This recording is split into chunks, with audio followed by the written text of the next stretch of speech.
l'année précédente. Et ça marchait. Au total, on ramassait toujours plus que l'année d'avant. On disait aux gens, allez, allez, vous pouvez donner encore plus, encore un peu plus. À la Soka Gakkai, on est décidément très malin. Rien n'est écrit, rien n'est obligatoire, tout est subtilement suggéré. On promet toujours tout en rappelant que le bout du tunnel, ce n'est peut-être pas pour tout de suite, mieux vaut donc payer encore un peu plus, sait-on jamais. Une tactique que ce couple a bien connue, ils étaient eux-mêmes responsables de 3800 familles. La Soka Gakkai disait « Plus on donne d'argent, et plus on aura de chance dans la vie. » C'était leur tactique pour récolter un maximum d'argent. Un drapeau, des couleurs, les fidèles ne risquent pas de se tromper. Le magasin lance lui-même cette musique militaire, de quoi rythmer les pulsions d'achat des clients, des pratiquants. Car ici tout y est, des Butsudan, ces temples que l'on place chez soi, il en existe du plus petit au plus grand dans tous les bois. Certains sont sculptés, celui-ci est à 943 000 yens, soit 65 000 francs.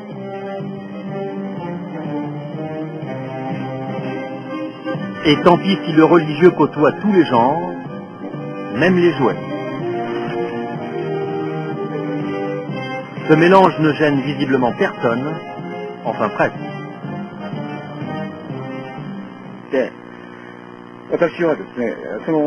Ce que j'essaie de dire, c'est qu'il faut que la Soka Gakkai paye des impôts comme n'importe quelle organisation à but lucratif. Que ce soit la récolte des dons, les revenus ou encore le foncier, pour toutes ces activités financières, la Soka Gakkai viole la loi. La loi, il faut l'appliquer. Sale temps pour les finances de la Soka Gakkai.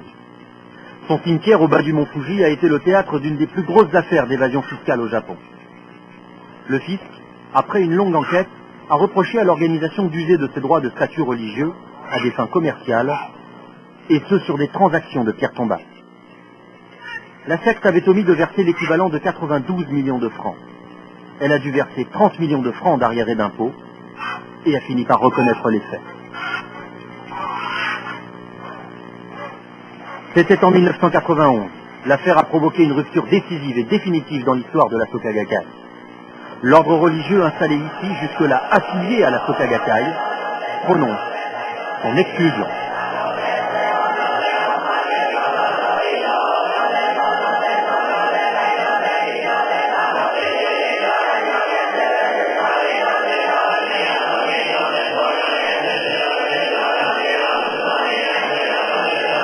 L'ordre religieux, les moines de la Nichiren Shosu.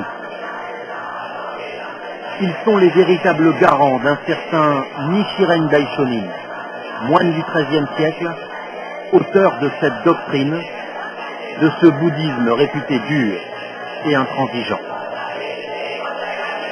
Pendant 70 ans, la Soka Gakkai s'est revendiquée de cet ordre religieux, mais celui-ci l'a expulsé, excommunié sans ménagement.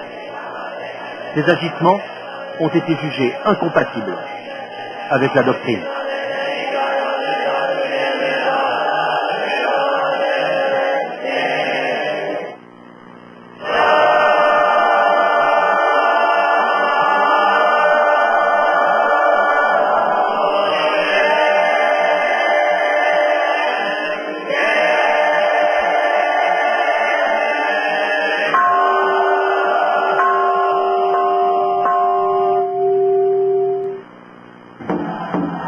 Ici, on entre dans l'ordre dès l'âge de 12 ans.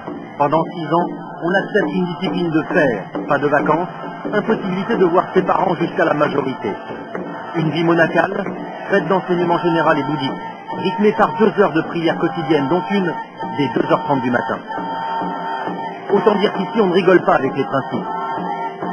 À en croire ces moines, la Soka Gakkai se serait servie de cette religion comme caution pour les ambitions d'un seul homme.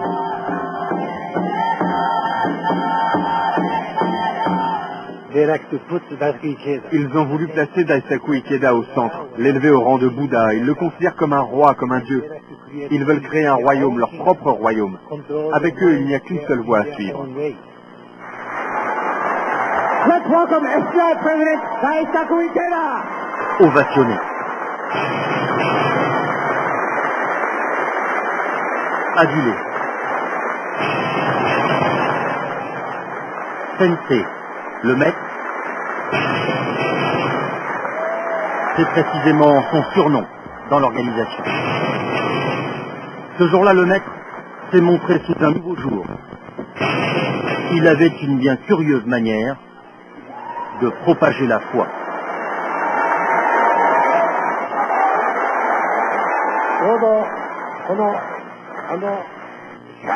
Faites pas la prière n'importe comment. Le gongyo, le daimoku. Non, faut pas le faire tout ramolli comme ça, namio, namio, namio, namio, namio. Non, non, non, non, non. Vous pourrez toujours le faire des milliers de fois. Ça marchera pas. Non. Non. Faites-le comme ça. Soyez un bon tireur pour atteindre votre but. Ces images ne circulent pas au sein de la Soka Gakkai. Elles nous ont été fournies par d'anciens adeptes, aujourd'hui réunis en association de victimes, déçus par la prestation du président Ikeda. Voilà comment se présente le président dans ses publications. Prince, empereur, professeur, philosophe, telle est l'image qu'il veut faire passer auprès de ses adeptes. De quoi l'autoriser à prononcer des discours sur tous les sujets contemporains. Les décisions, les directives, tout vient de Daisaku Ikeda.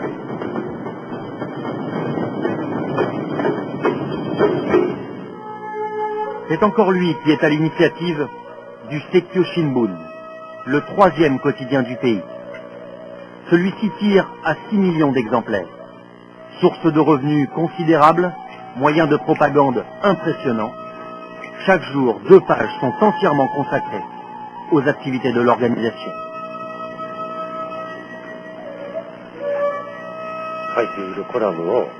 Nous recevons beaucoup de demandes, notamment des écoles. Elles veulent utiliser nos articles dans leurs classes. Nos pages sont également lues par des associations de parents. Elles les publient dans leurs journaux locaux. Pour nous, c'est une manière d'exister et pas seulement pour nos adeptes. Les journalistes, tous membres, travaillent eux aussi pour le bonheur des lecteurs, pour la réussite de l'idéologie Ikeda. Sa photo n'est jamais très loin, symbole d'une ligne de conduite, d'une ligne éditoriale. Mais heureusement, il y a toujours moyen de s'en évader.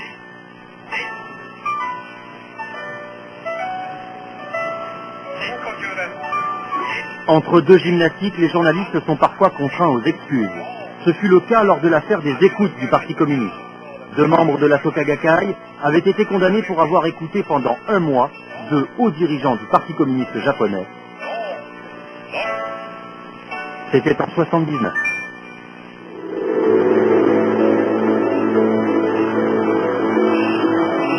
Le Parti communiste était-il susceptible de faire de l'ombre à une organisation qui s'est construite sur le terrain social? C'est là l'une des clés de sa réussite. Elle a su recruter au sein des milieux les plus défavorisés, mais aussi auprès de tous ceux qui ont été rejetés par la société. Alors jusqu'où peut aller la Soka Gakkai? Pourquoi infiltrer tous les milieux de la société japonaise? Quelle volonté cache une organisation qui s'éloigne peu à peu du bouddhisme pour mieux s'approcher du pouvoir? Ce jour-là, c'est un nouveau Premier ministre qui s'installe à la tête du gouvernement. Yoshiro Mori, 62 ans, secrétaire général du Parti libéral-démocrate, les conservateurs. Pour constituer son équipe, M. Mori, comme son prédécesseur, fait alliance avec 2 autres partis. Une alliance de centre-droit qui s'appuie sur la plus forte majorité à l'Assemblée depuis la Seconde Guerre mondiale. 2 autres partis qui sont le Parti libéral et le nouveau Komeito, le parti créé il y a 40 ans par la Soka Gakkai. Nous avons rencontré l'un de ses députés. Plutôt que d'évoquer son programme, nous nous sommes intéressés à une seule chose. Pour lui, que représente Daisaku Ikeda? Sa réponse est surprenante.